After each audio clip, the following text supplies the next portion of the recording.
오늘 본문 시편 12편에 있는 말씀은 악이 가득한 세상을 배경으로 하고 있습니다. 먼저 8절 말씀을 보시겠습니다.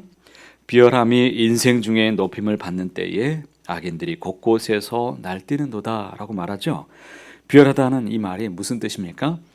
악인이 아무런 양심의 가책이 없이 자신이 원하는 대로 악을 자행하고 있다는 말입니다. 탐욕스럽고 악하고 무가치한 일에 인생을 거는 악한 자들이 곳곳에서 득세하고 권력을 장악하는 이런 사회, 이것이 다윗이 바라보고 있었던 그 시대의 상황이었고 모습이었습니다. 이런 모습은 어느 시대에나 있는 모습이기도 합니다. 오늘 이 시대도 마찬가지죠. 사람의 인격과는 상관없이 학벌, 돈, 외모 또 이런 것을 평가하고 이 시대를 비열함이 높임을 받는 그런 시대라고 할 수 있습니다. 이런 세상 속에서 성도들은 과연 어떻게 살아가야 되는 것일까요? 1절 말씀을 함께 읽어보겠습니다. 여호와여 도우소서, 경건한 자가 끊어지며 충실한 자들이 인생 중에 없어지나이다. 경건한 자가 끊어지고 있고 충실한 자들이 인생 중에 없어진다라고 다윗이 지금 말하고 있습니다.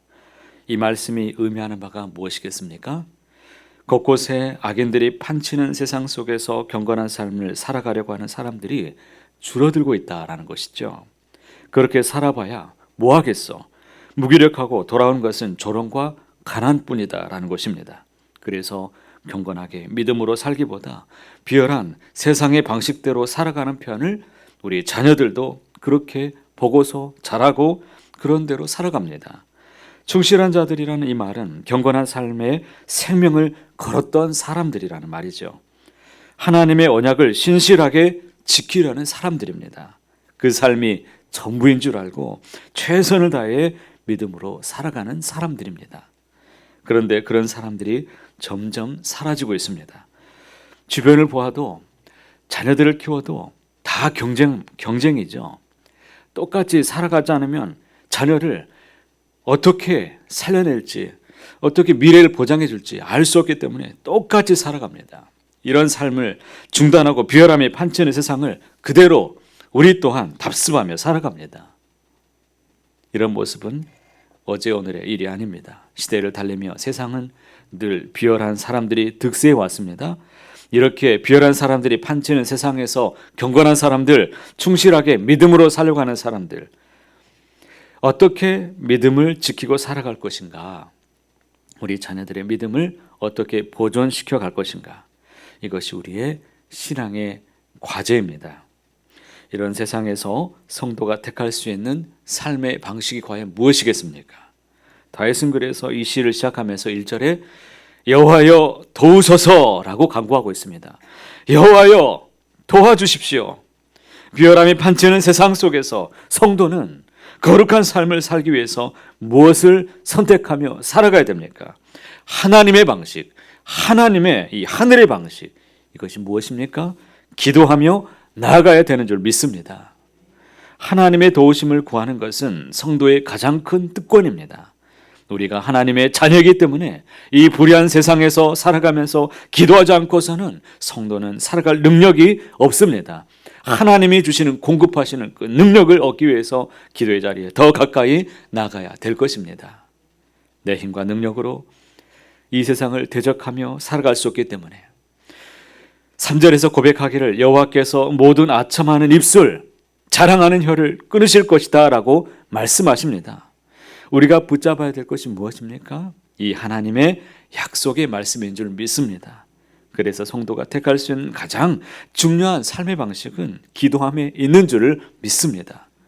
인생의 어려움에 직면했을 때 세상의 방식이 아니라 하나님을 기억하고 하나님께 더 나아가서 수고하고 무거운 모든 짐진 것들을 다 내려놓을 수 있는 것은 바로 이것이 성도의 특권이며 지혜이며 능력인 줄 믿습니다. 두 번째, 기도와 늘 함께 해야 될 것이 있습니다. 그것은 진리의 말씀을 굳게 믿고 붙잡는 것이지요. 5절 말씀도 함께 읽어보겠습니다. 여호와의 말씀에 가련한 자들의 눌림과 궁핍한 자들의 탄식으로 말미암아 내가 이제 일어나 그를 그가 원하는 안전지대에 두리라 하시도다. 할렐루야. 하나님은 가련한 자들, 눌림을 당하고 궁핍한 자들의 탄식으로 말미암아 어떻게 행하신다고요? 내가 이제 일어나겠다고 말씀하십니다. 가만두지 않으시겠다는 거죠. 그런데 이 시편의 내용상 여기 가련한 사람들, 궁핍한 사람들은 과연 누구이겠습니까? 비열한 자들과 대조되는 사람들입니다. 그냥 교회에 왔다 갔다 한다고 해서 대조되는 사람들이 아니라 이런 비열함이 판을 치는 세상에서 죄인의 길, 악인의 꾀, 오만한 자의 자리에 앉지 않기를 거부하고 오직 여호와의 율법을 즐거워하는 바로 그 사람들입니다. 보다 적극적으로 믿음으로 살아가는 사람들이라는 거예요. 그런 믿음의 사람들, 경건한 사람들 위해서 하나님께서 일어나신다라고 말씀하십니다. 이 말씀을 꼭 붙잡게 되시기를 바랍니다. 그들을 구원하셔서 하나님은 원하시는 안전지대에 그들을 두시겠다고 말씀하십니다. 내가 나의 이 날개로 내가 감싸 안을 끼시겠다라고 말씀하십니다.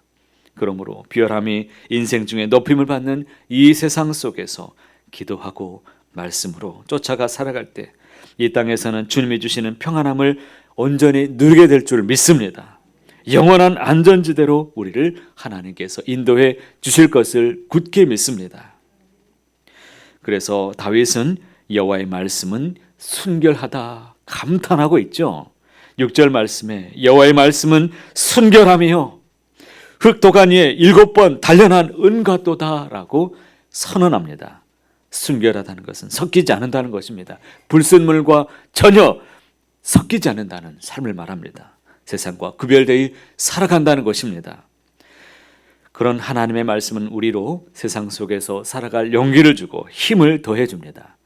기도응답만큼 중요한 것이 말씀에 대한 깊은 신뢰입니다. 성도가 붙잡아야 될 진리, 이것이 바로 기도와 말씀임을 굳게 깨닫고 믿음으로 살게 되시기를 바랍니다.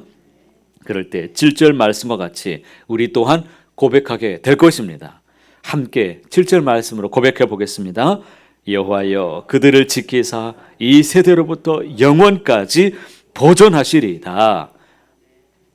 이 말씀은 본래 8절과 연결되어 있습니다. 그래서 제가 다시 한번 이렇게 한번 읽어보겠습니다.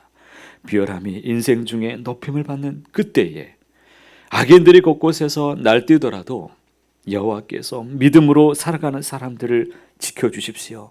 이 세대로부터 영원까지 보존하실 것을 굳게 믿습니다.